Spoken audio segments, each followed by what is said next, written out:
Salutare, sunt Cristi 2 metri. Astăzi pe Facebook am văzut acest videoclip în care un băiat pune 4 baterii cap la cap.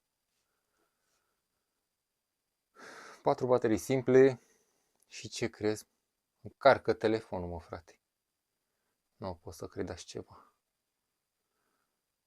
Indienii ăștia tare inventivi mai sunt.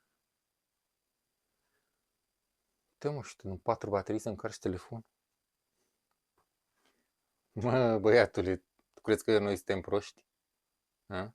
Ia că mă duc și eu să ia bateriile și încerc și eu treaba asta. Am revenit să vedem dacă indianul nostru ne minte sau nu. Eu zic că ne minte. Am adus 4 baterii de la Lidl cumpărate, noi nouțe, și un telefon. Bun, să începem.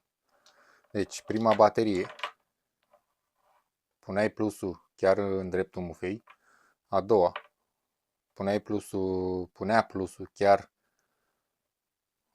la minusul primei baterii, iar a treia față în față cu ultima. Bun, plusul la plus. Și acum să vedem ce se întâmplă. Asta e ultima baterie. What the fuck? Se încarcă telefonul.